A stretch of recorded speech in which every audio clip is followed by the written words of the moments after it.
Nega aynan Eron? Agar Eronni tillasini, hamma resurslarini, neftini bir chekkaga surttirsak, nega endi aynan Eronni ustidan qanaqadir kontrol olish Amerikaga nima beradi? Kelinglar hozir shu haqida gaplashamiz. Bombs will be dropping everywhere.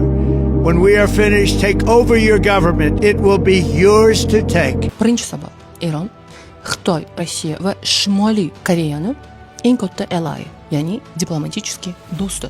Ikkinchi sabab bu Xitoyga yetkazilayotgan neftni 15% dan ortig'i aynan Eron tomonidan yetkazib beriladi.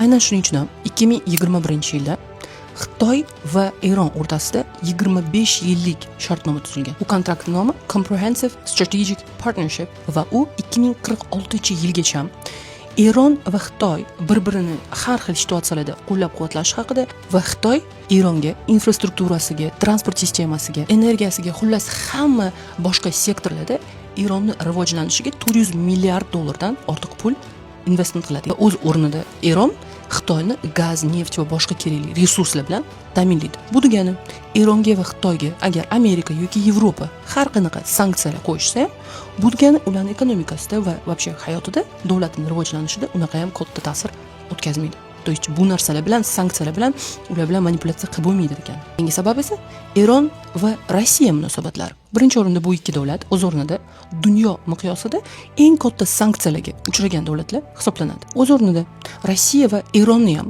bir-biri bilan 20 yilga qilgan kontrakti bor. U kontrakt 2025-yil yanvar oyida tuzilgan va kontraktning nomi Comprehensive Strategic Partnership Treaty va u ikkita davlatda ham Kongress tomonidan tasdiqlangan.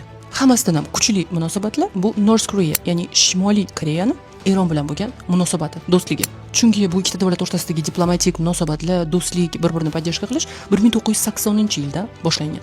Hattoki 1980-88-yilda Eron bilan Iroq o'rtasida urush bo'lganda North Korea, Shimoliy Koreya Eronga har qanaqa военный yordamlarni, оружияларni yetkazib berish bilan podдержка qiladi. Qachonlardir Yuliy Sezar, ya'ni Rimni boshqaruvchisi bitta gap aytgan: "Разделяй и властвуй", ya'ni bo'lib tasha и xohlaganingcha boshqarur. Xuddi shu sistemaga, xuddi shu prinsipga asoslangan holda Amerika ham ish tutyapti deb o'ylayman. Birinchi o'rinda qolgan hamma politik konfliktlar ikkinchi darajali. Birinchi o'rinda esa bu kuchli державаlarni, neftga ega bo'lgan, hamma resurslarga ega bo'lgan, katta territoriyaga ega bo'lgan, военный bazalarga ega bo'lgan davlatlarni birlashishidan to'xtatish. Meni fikrimcha, Eronga boshlangan ataka Eronni boshqa soyuzniklari bilan davom etishi mumkin deb o'ylayman.